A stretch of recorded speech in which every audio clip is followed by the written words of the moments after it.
But, leaving that point aside, why is that different from what happened in other countries? Other countries didn't get that sort of expansion. I don't think you can just say America had government intervention and other countries didn't. They had government intervention too. We had some modicum of freedom. That's what made ours work so well. But here's how they explain it here. The extension of railways was very rapid. They changed America more than any other country because here the distances are so great.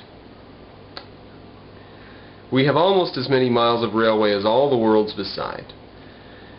And yet we only have like 7% of the land or something like that. I don't know what it is. Very small percent. 4 or 5% of the population of the planet, maybe 3. There's Russia with enormous patch of land. And what do they have to say for the railway system in Russia? If the distances in America are so great that the railroad has changed it drastically, then the distances in Russia render what? Anyways, this, by the way, is just a textbook for, you know, second graders or something like that. So, the first passenger cars were merely stagecoaches on the rails, and in other countries they still keep something of this form.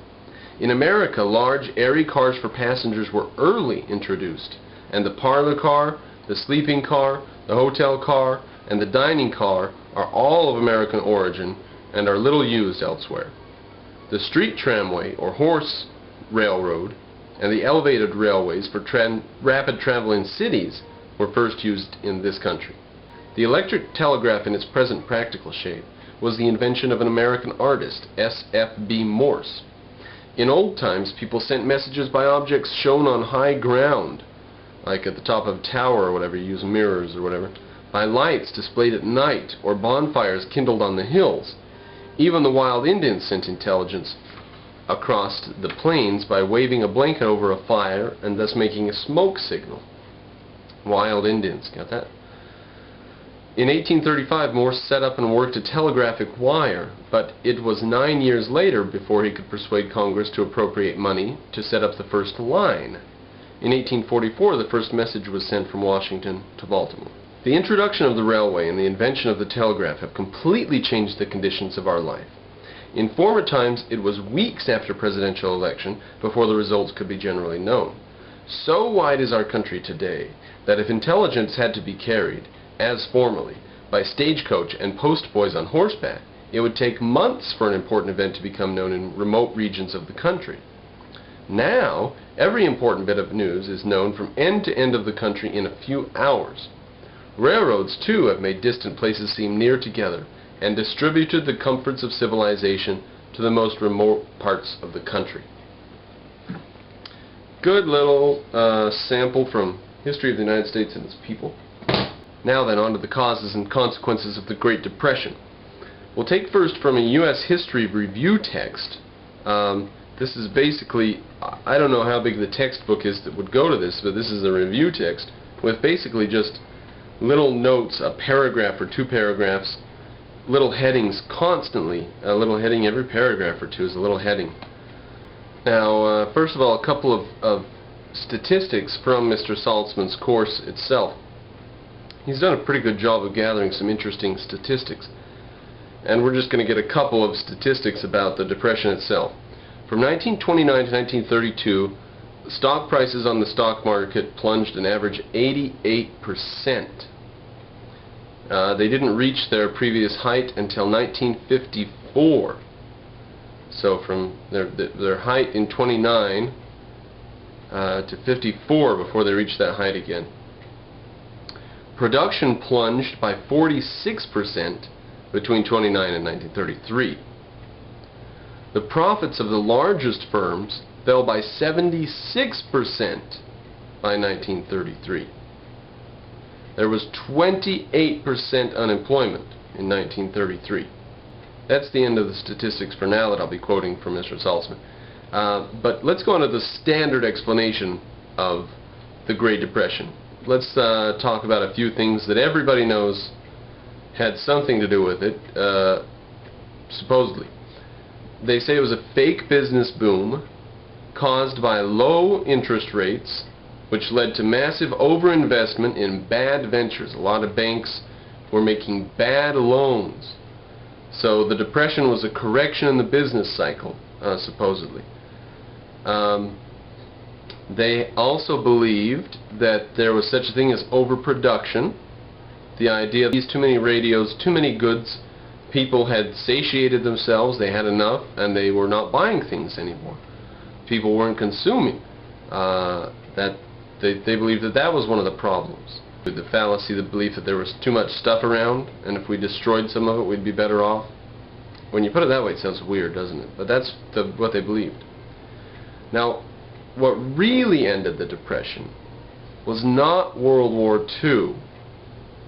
What really ended the Depression was taking away, removing, taking off restrictions that had been on the economy since the New Deal. The legislative barrage of the New Deal. That's all I can say to that, because that's an epiphany from Mr. Saltzman's course. I wondered as I was listening to it, so then how did it end? At some point things have to have changed.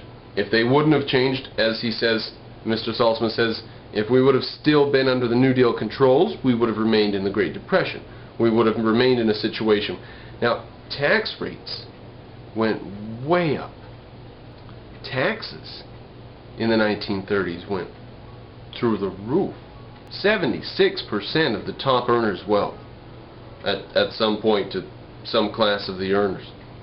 Outrageously massive taxes. Why? To give the money to the government so it can use it to help the people in this severe situation. Now, at the end of the day, there's one word for what prolonged the Great Depression: government interference. And there's one word for what caused it: government interference. Caused and prolonged by government interference. Never in our history had there been so much government interference, and never in our history did we have such a long depression. Its worst year was perhaps in 33. By 37, for all intents and purposes, we were recovered. 38 and 39 were again quite bad. The reasons for that actually have a lot to do with government action, as we will find out in the coming quotes. Let's get a bit from U.S. history, review text by Roberts, Paul M. Roberts. Page 240, under a heading Agricultural Trends in the 20th Century. Now the first heading underneath that: low prices and surpluses again plague the farmer. Surpluses plague the farmer. Okay. Quote, with the outbreak of war in Europe in 1914, foreign demand for American agricultural produce increased, causing farm prices to rise sharply. Some American farmers expanded their production by purchasing additional land and expensive machinery. In the process, they saddled themselves with large mortgages and other debts. When the war ended in 1918, foreign demand slackened and prices fell. In the 1920s, while the rest of the nation enjoyed considerable prosperity, many farmers suffered hard times. Their condition worsened in the 1930s when the entire economy was hit by a serious depression. During these 2 decades, farmers were plagued with unmarketable surpluses, low incomes, mortgage foreclosures, and bankruptcies. Unmarketable surpluses. Now, in their view, and in many people's historical view, there was too much. They were producing too much. Get this next heading: the government takes steps to aid farmers. The farmers' cause was taken up by such new groups as the National Farmers Union, American Farm Bureau Federation, as well as the Farm Bloc, BLOC. And we skip down a bit. Number 1, easing credit. As early as 1916, the Farm Loan Act provided for the establishment of federal land banks from which farmers could secure long-term mortgage loans at reasonable rates of interest. Additional credit facilities were made available in the 1930s by such measures as the Farm Credit Act. It just says what the government did to help.